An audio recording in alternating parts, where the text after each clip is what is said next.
All right, so we got a new case here from Fractal Design, and I was gonna do like this whole thing, and I decided, you know what? Since I have to build it, I might as well take you guys along for the ride on some of the loop planning and all that sort of stuff. Because I've gotten some feedback lately of the montages are cool and all, but people kind of miss the old days where we used to just sort of talk about every little thing that we're going through, and I figured maybe we'll do that today.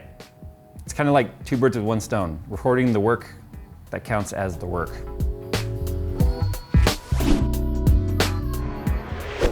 Rule the games from the Seven Kingdoms with your iron claw mouse from your iron throne.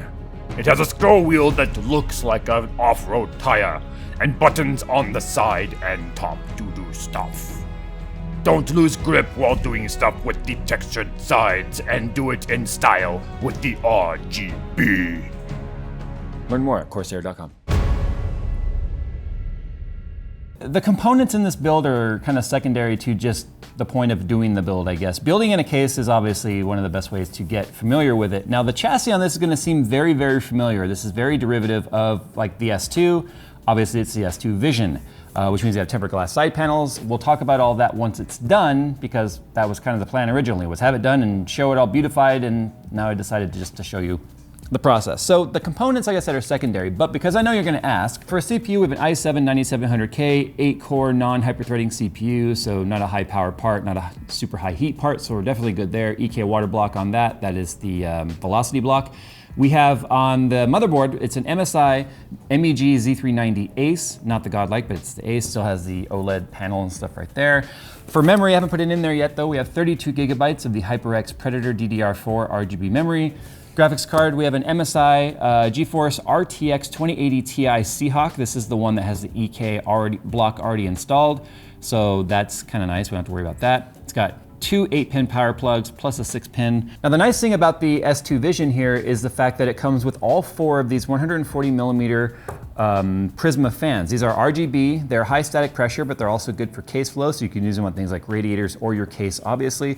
Typically, case manufacturers only include one, maybe two fans, one intake, one exhaust. But as you can see here, you get four of these, and these are digital RGB. So these can hook up to things like Mystic Light, which is why we're using MSI for this build, and you'll be able to control them and obviously control your theme. So with that, let's go ahead and build it and talk about the loop and stuff, because the loop, I'm really sort of doing like a water cooling build-ish review with this. Let's kind of see what we can come up with here. When I'm doing my builds with water cooling, I usually try and figure out the reservoir placement first. The thing with reservoirs is there's lots of different options. You've got your combo units, you've got your individual components.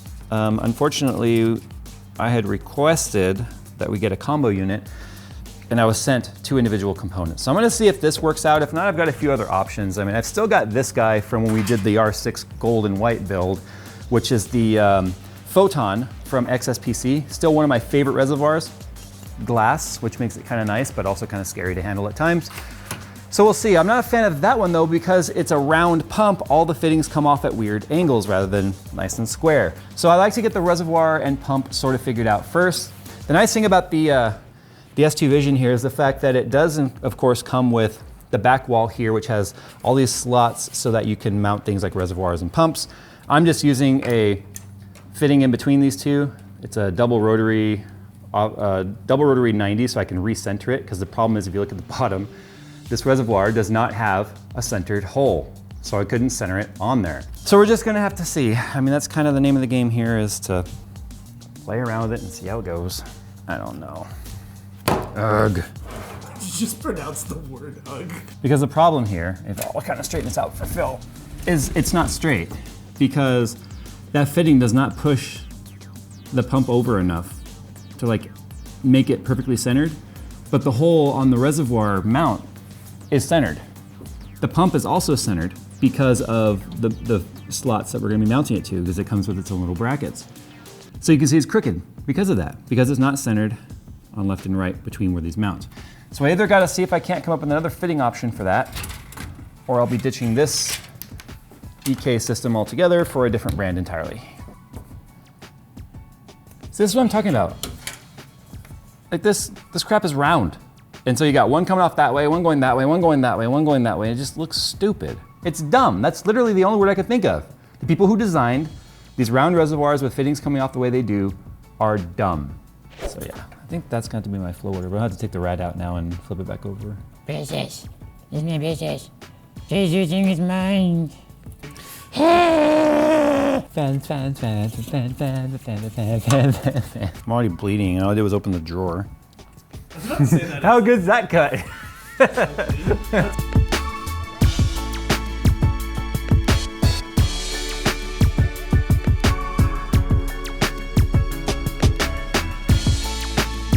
Okay, so every time I do any sort of hard tube video, you guys see this fitting, and everyone asks me, what is this fitting? So this is actually from Primo Chill, and it's not even like specifically a fitting they make. I think it's just one they resell. But look at this. This is all jacked up, right? So it's literally, and it works with 12 mil and 13 mil. Just put it in. It's worth the like 20 bucks or 15 bucks, whatever it costs, honestly. And then you can actually use it to shorten a tube too, for millimeters at a time. I get no kickback on that, by the way.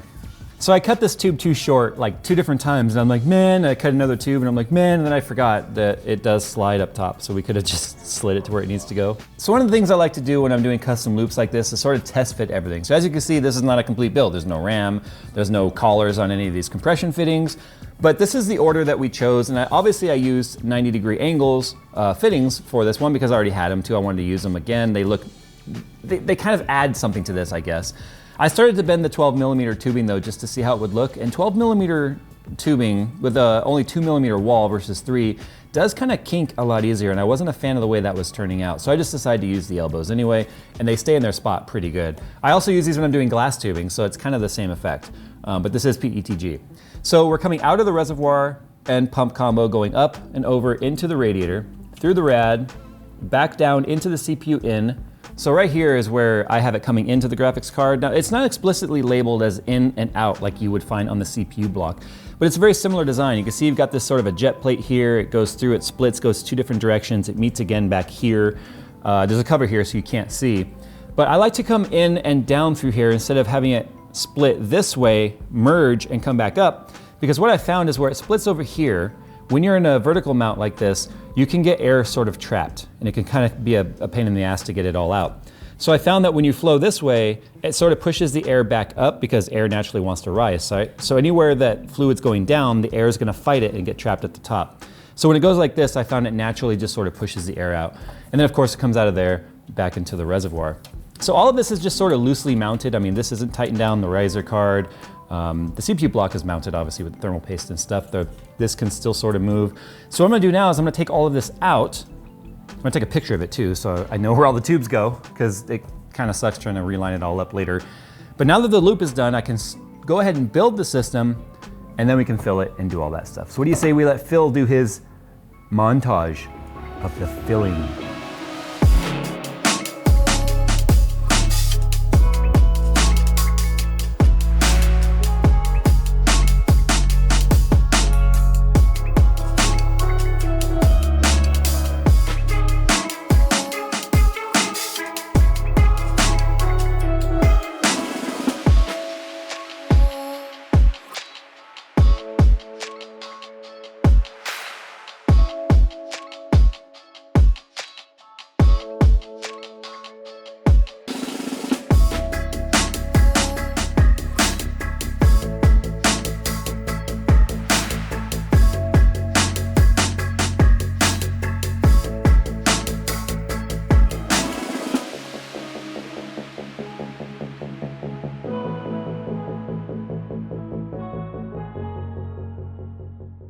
Now for the RGB, what we did was we took basically we made our own splitters, 4-way, 5-way splitters, and just plugged everything into, like I said, the 12 volts have their own splitter because there are some 12 volt stuff on here. And then we've got all the Prisma fans plugged into the digital addressable on the motherboard, which works seamlessly with like Mystic Light and Aura and all of that stuff. So this is what the back end looks like. Nice giant cutout to be able to get to your backplate for whether it be an air cooler or a water block like we have here. And then right here, and I've got these brackets, which we're not using because we don't need them.